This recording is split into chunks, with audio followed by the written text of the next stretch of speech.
Menurut Fabrizio Romano, Mauricio Pochettino sah akan menjadi jurulatih pasukan Chelsea untuk musim hadapan. Assalamualaikum dan selamat datang ke Kepala Bola Studio. So hari ni kita nak tengok adakah Pochettino ni, iaitu jurulatih baru pasukan Chelsea, boleh kembalikan Chelsea ni ke masa kejayaan mereka. Sebab musim ni memang musim disaster untuk mereka. Bayangkanlah Chelsea daripada 2 musim lepas juara UCL, musim lepas mereka fight untuk title EPL, musim ni mereka fight untuk relegation. Bayangkanlah downgrade tu memang teruk gila musim ni. Dan Pochettino datang dengan tugas berat, iaitu dia nak kembalikan Chelsea ke prestasi asal mereka. EPL review insyaAllah kita akan review hari Selasa. Kita tunggu dulu semua game jalan. Tu nasib baik MU menang tu. Kalau MU kalah tu suruh review hari ni lah. Aku pukul lagi kot kan. Ni nak emosi je ni. Dah kita masuk balik. Tapi first dulu kita tengok apa masalah yang Pochettino ni kena selesaikan dekat Chelsea dulu. Masalah yang pertama adalah Pochettino kena tentukan best 11 untuk pasukan Chelsea. Lari Chelsea punya best 11 masih belum jelas tau. Bukan sebab coach tak pandai atau, tapi disebabkan terlalu banyak transfer yang dia buat sampai coach terpaksa mainkan juga player-player yang tak patut masuk dalam first E sebab nak puaskan hati player-player tu. Dan still lah ni masih lagi tak jelas siapa yang patut ada dalam first E. Dan dia kena tentukan best 11 apa yang dia kena guna nanti. Dengan formation yang dia selalu guna iaitu 4-2-3-1, dia kena tentukan best player untuk setiap position dekat pasukan Chelsea. Yang kedua adalah buang pemain tak perlu. Lah ni Chelsea punya depth terlalu banyak tau. Player-player mereka terlalu banyak. And kalau mereka nak buat signing baru sama nanti, mestilah mereka ni kena offloadkan player-player yang ada. Tapi jujur lah, bila tengok balik player-player Chelsea yang ada, memang payah tau nak pilih player-player yang patut disingkirkan. Sebab kalau player-player sedia ada ni perform, mereka akan main dengan sangat bagus. Lah ni masalah dia, mereka tak perform je. Tapi ada juga kemungkinan pemain-pemain yang boleh disingkirkan. Contohnya goalkeeper Edouard Mendy yang dah lagi tak menjadi first choice untuk pasukan Chelsea. Dan dengar kata Chelsea nak dapatkan Andre Onana daripada pasukan Inter Milan. Memang aku rasa kalau Onana main memang dah lah untuk Mendy. Untuk Kepa pun aku rasa Kepa akan jadi second choice je. Yang kedua adalah Pulisic yang memang dah tak dapat tempat dah, kerak injured pula. Yang ketiga adalah Ruben Loftus-Cheek. Yang keempat adalah Ziyech. Dan yang kelima adalah semestinya Pierre-Emerick Aubameyang. Sebab Aubameyang dah dengar kata nak pergi Barca dah. Yang ketiga ni adalah penting, iaitu kembalikan performa pemain. Kembalikan kepercayaan pemain balik. Macam aku kata, kalau semua pemain Chelsea mereka ni tengah top form, mereka ni akan menjadi satu pasukan yang menggerunkan tau. Lah ni boleh kata hampir semua pemain mengalami kejatuhan prestasi. Player macam Sterling, macam Havertz, walaupun Sterling skor 2 gol semalam, Cucurella dan banyak lagi. Dan seorang player yang aku nak tengok Pochettino develop dia betul-betul adalah Mykhailo Mudryk. Sebab dia ni ada potensi, tapi setiap kali diturunkan dalam game musim ni, anda dapat nampak dia ni kurang confident. So Pochettino kena kembalikan confident dia dan develop dia jadi star macam yang dia buat dekat Son, macam yang dia buat dekat Dele Alli, macam yang dia buat dekat Harry Kane. Yang keempat adalah transfer. Nanti Chelsea akan datang 2 pemain lagi tau. Nkunku yang kalau aku tak silap dia dah agree pre-contract dengan pasukan Chelsea, dan kembalinya Lukaku sebagai striker utama pasukan Chelsea. So mau tak mau Pochettino kena pilih nak offloadkan player yang sedia ada ataupun jual Lukaku saja. Tapi jujur aku harap Pochettino kekalkan Lukaku. Aku nak tengok macam mana Pochettino ni develop Lukaku jadi striker. And satu lagi benda yang penting juga, adakah Pochettino ni nak kekalkan Nkunku. Personally bagi aku, kalau aku Pochettino, kalau dah ada Nkunku, better aku tak ambil Felix. Sebab Felix ni terlalu mahal. Tapi itulah, Chelsea ni bukan beli kira, sekali dia pembeli juga. Jenuh sekali nak letak Nkunku kat mana, nak letak Havertz kat mana, nak letak Felix kat mana. Memang pening kepala. Kita tengok tactical Pochettino pula. Kita bahas tactical dia secara ringkas je lah. Dan formation selalu digunakan dia adalah 4-2-3-1. Dekat Southampton, dekat Spurs, dekat PSG, formation ni lah yang dia selalu guna. Tapi peringatan untuk hampa, Pochettino juga adalah seorang yang versatile. Maksudnya dia ni boleh tukar tactical bergantung kepada situasi dan juga cara pasukan lawan bermain. Tapi kita andaikan Pochettino pakai formation 4-2-3-1 dekat Chelsea. Ni best 11 pilihan aku under Pochettino lah. Goalkeeper aku nak mereka dapatkan Onana, mereka letakkan Onana sebagai first choice. Kalau tak ada, Kepa lah. Tapi aku rasa kalau mereka dapatkan Onana memang upgrade yang cukup bagus lah. Sebab Onana ball play dia memang cukup bagus. Defense aku rasa Chelsea masih lagi perlukan Thiago Silva, walaupun mereka ada banyak player muda berbakat macam Fofana, macam Trevor Chalobah. Tapi aku rasa Pochettino still perlukan pengalaman Thiago Silva dalam pasukan. So itulah aku letakkan Thiago Silva dalam first choice. Dan centre-back yang kedua aku nak tengok main sebelah Thiago Silva adalah Benoit Badiashile. Sebab musim ni pun mereka dah main selalu dah. Aku nak Pochettino kekalkan gani-gani. Untuk right back aku nak Reece James lah. Untuk right back aku nak Pochettino mainkan Reece James. Tu pun kalau Reece James tak injured lah. Harap-harap dia tak injured dah lah. Dan dekat left back aku nak Pochettino mainkan Chilwell ataupun naikkan prestasi Cucurella balik. Sebab sebenarnya kalau hang tengok permainan Cucurella dekat Brighton cukup baik.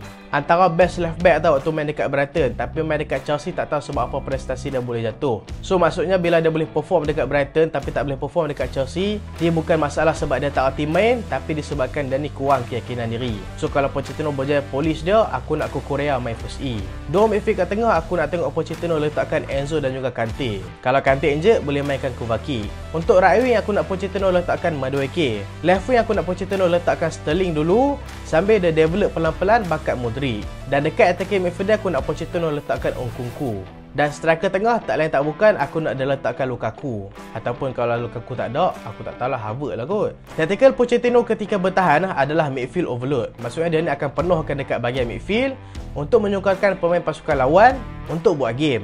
Ketika menyerang pula, dia suka overlapkan play fullback dia, yang mana aku rasa memang sesuai dengan permainan Reece James dan juga Ben Chilwell. Dan bila fullback overlap, dia akan tukar kepada sistem 3 pemain pertahanan, yang mana pemain centre back yang tinggal 2 orang tu, mereka ni akan melebar ke kanan dan juga ke kiri. Seorang center midfielder akan turun ke bawah. Dan ni adalah salah satu masalah yang Pochettino kena selesaikan, iaitu dia tak ada player yang jenis macam ni, iaitu player center midfielder yang boleh turun membentuk 3 centre back dengan pasukan Chelsea. Kalau Jorginho masih ada lagi dekat pasukan Chelsea, aku rasa dia adalah player yang paling sesuai dengan role ni.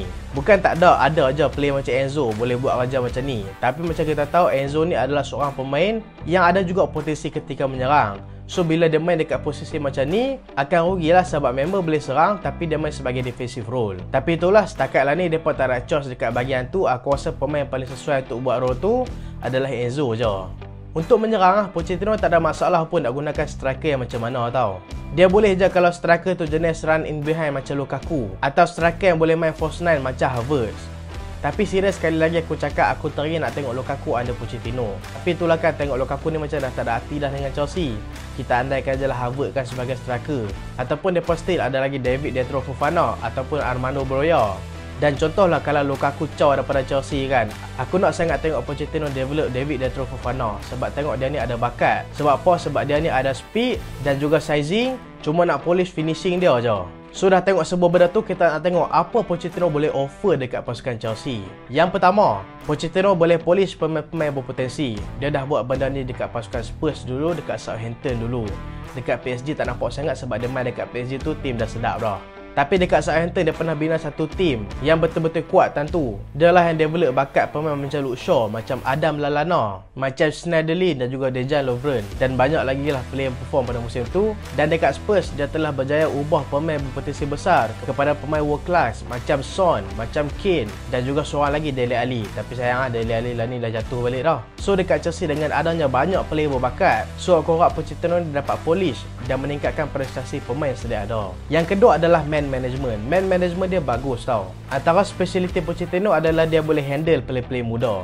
Macam antara kesukaran dalam tim tu adalah untuk handle play muda. Sebab pemain muda ni mereka nak main dan dalam masa yang sama mereka ni tak confident. So Pochettino boleh bagi mereka main ataupun bagi mereka ni confident untuk terjemahkan prestasi hebat mereka tu dekat atas padang. Yang ketiga adalah mentality. Pochettino boleh meningkatkan mentality satu pasukan tu. Contoh dekat Spurs dulu tau.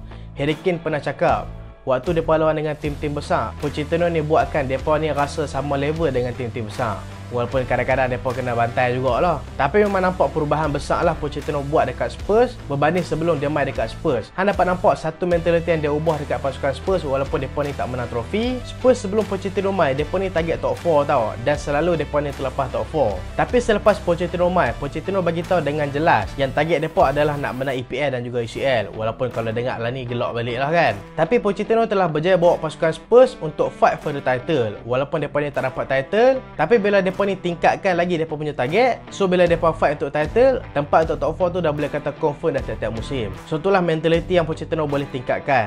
Dan kesimpulannya, Pochettino musim panas ni memang perlu bekerja keras lah dekat pasukan Chelsea. Pre-season memang sangat-sangat penting sebelum musim bermula, dan ni bukan kerja yang mudah. Walaupun musim ni Chelsea sedang mengalami kejatuhan prestasi, tapi aku tengok kebanyakan fan-fan Chelsea masih lagi tak low kat expectation untuk musim depan. Tapi bagi aku, fan-fan Chelsea kena realistik. Musim depan aku rasa kena low kat expectation. Aku rasa kalau Chelsea bersaing untuk top 4 pada musim depan pun dah cukup bagus dah. Dengan mereka tak main dekat Europe, mereka ni mungkin berkelebihan berbanding tim-tim lain. Tapi itulah, aku harapkan Tok Boehly tak buat hal lagi lah. Kalau nak beli player tu tanya Pochettino dulu lah. Ni main beli macam pergi pasar borong je. Aku tak faham lah juga kat dia ni. Tapi itulah, kita wish the best je lah untuk Pochettino. Kalau Pochettino tengok video aku, I wish you the best Pochettino. Dan prediction aku untuk masa depan Pochettino dekat pasukan Chelsea, aku rasa Pochettino ni akan berjaya meningkatkan prestasi pasukan Chelsea. Tapi satu masa Chelsea akan kena ganti juga Pochettino ni untuk dapatkan banyak trofi. Itulah prediction aku. Tapi tak mustahil juga Pochettino ni akan berjaya dekat Chelsea. Mana kita tahu kan. So itulah video kali ni. Apa prediction hampa untuk Pochettino dan juga Chelsea pada musim depan? Hampa boleh komen kat bawah. Dan terima kasih sebab tengok sampai habis. Jangan lupa like, jangan lupa share, jangan lupa subscribe. Aku Solehan. Assalamualaikum.